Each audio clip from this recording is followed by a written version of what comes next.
சர்க்கம் 35. சுமந்திரர் கைகேயியை இடித்துரைத்தல். அப்போது தசரதருடைய அந்தரங்கமான எண்ணத்தை ராமன் காட்டிற்கு போவதில் விருப்பமில்லை என்பதை தெரிந்து கொண்ட அந்த சாரதி வேகமாக தலையை ஆட்டி பல தடவை நீண்ட பெருமூச்செறிந்து ஓர் உள்ளங்கையை மற்றொரு உள்ளங்கையில் வைத்து தேய்த்து பற்களை நரநரவென கடித்து தாங்க முடியாத கோபத்தால் கண்கள் சிவக்க முன்பிருந்த இயல்பான தேக காந்தியை இழந்து சீற்றம் பொங்கியழ பொறுக்க முடியாத மனவேதனையை அடைந்தார். கூர்மையான சொற்சரங்களால் கைகேயின் இதயத்தையே கசக்கி விடுவது போலவும் கொடுமையானவைகளும் ஈடு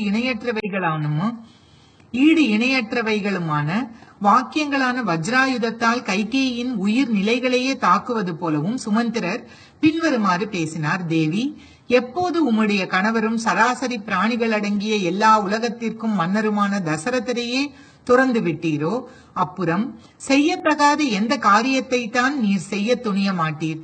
கணவரையே கொன்றுவிட்ட நீர் கடைசியில் குலத்தையே அடியோடு ஒழித்து விடப் போகிறீர் என்று நான் எண்ணுகிறேன். எவர் தேவராஜனான இந்திரனை போல எவ்வாறாலும் வெல்ல முடியாதவரோ, மலையை போல அசைக்க முடியாதவரோ, மாபெரும் கடலை போல கலக்க முடியாதவரோ, அவரை இது போன்ற தீய நடவடிக்கைகளால் மனவேதனைப்பட செய்து விட்டீர். தசரதர் உம்மை பாதுகாத்து தாங்குபவர், கேட்டதை அளிப்பவர், கணவர். அவரை நீர் இவ்வாறு அவமதிக்க கூடாது. பெண்களுக்கு சத்புத்திரர்களான ஏராளமான பெயர்கள் இருந்தாலும் கணவரின் மனத்திற்கு உகந்தபடி நடப்பதுதான் மிகச் சிறந்தது. ஒரு மன்னர் மரணம் அடைந்து விட்டால் அவருடைய குமாரர்களில் வயதால் மூத்தவர்தான் அரசுரிமையை அடைகிறார். இஷ்வாக்கு பரம்பரையில் சிறந்தவரான இவர் விஷயத்திலேயே அந்த சம்பிரதாயத்தை மாற்றுவதற்கு நீர் விருப்பம் கொண்டு விட்டீர். உம்முடைய மகன் பரதன் அரசனாகட்டும், உலகை ஆளட்டும். ராமன் எங்கே போகிறாரோ அங்கேயே நாங்களும் போகிறோம். உம்முடைய ராஜ்யத்தில் அந்தணர் எவரும் வாசம் செய்யத்தகாது. அவ்விதமாக அறநெறிகளுக்கும் நடைமுறை அனுஷ்டானங்களுக்கும் விரோதமான செயலை செய்ய நீர் விரும்புகிறீர்.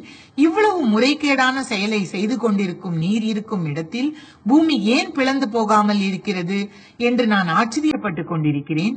மிக பெரிய பிரம்ம ரிஷிகளால் விடப்பட்ட நெருப்பு போல் தகிக்கின்றவைகளும் பயங்கரமானவைகளுமான நிந்தனை சொற்கள் என்னும் தடிகள் ராமனை வெளியேற்றுவதிலேயே குறியாக இருக்கும் உம்மை துன்புறுத்தவில்லையா என்ன?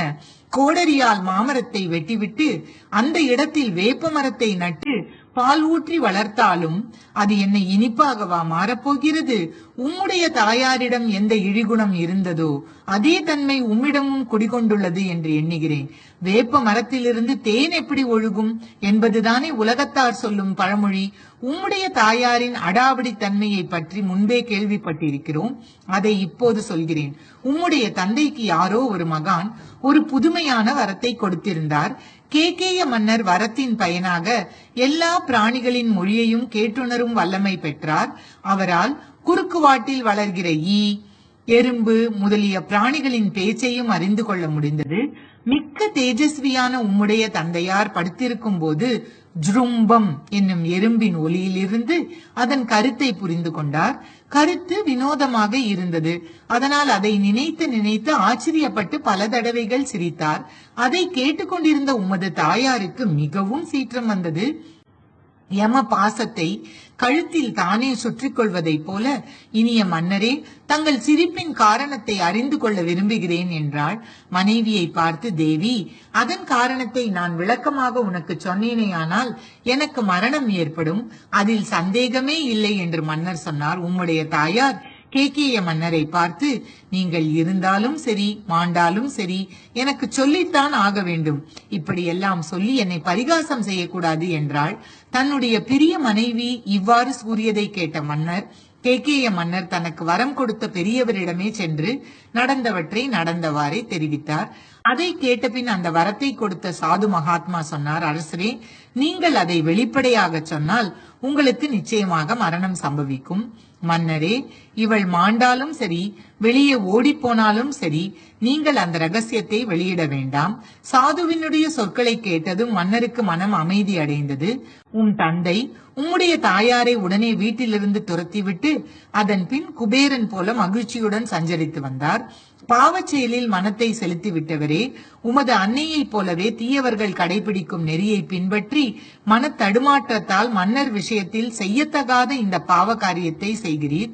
ஆண் பிள்ளைகள் தங்கள் தகப்பனாரை போலவும் பெண்கள் தங்கள் தாயாரை போலவும் அதே குணத்தை கொண்டு பிறக்கிறார்கள் என்ற பழமொழி உண்மையானது என்றே எனக்கு தோன்றுகிறது.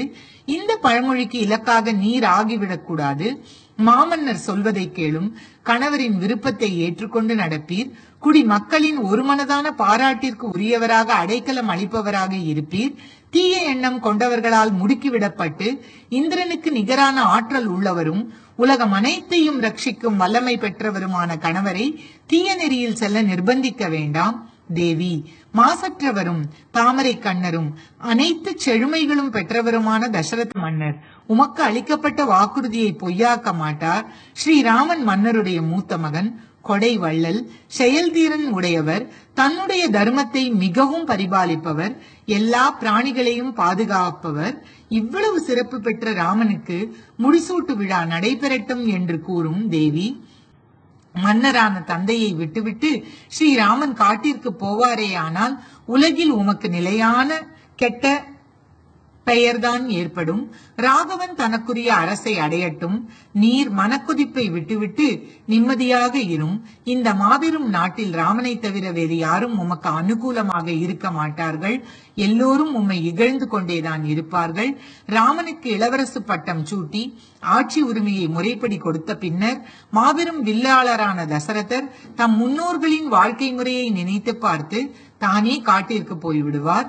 வாழ்க்கை பாதையின் அடுத்த கட்டமான வானப்பிரஸ்தத்தை மேற்கொள்வார். இவ்வாறாக அந்த அரச மாளிகையில் கைகளை கூப்பிக்கொண்டு நியாயமான அதே சமயம் கூர்மையான சொற்களால் கைகேயிக்கு அழுத்தமாக எடுத்து கூறி அவள் மனத்தை மாற்ற முயன்றார் சுமந்திரர். ஆனால் அந்த தேவியின் மனம் கடுகளவு கூட ஆட்டம் காணவில்லை, சிறிதளவு கூட வருத்தம் அடையவில்லை. அப்போது அவளுடைய முகத்தின் தோற்றத்தில் அச்சம், நாணம் முதலியவற்றால் ஏற்படும் எந்தவித மாறுபாடும் காணப்படவில்லை. ஸ்ரீமத் வால்மீகி ராமாயணம் அயோத்தியா காண்டத்தில் 35வது சர்க்கம் முற்றிற்று.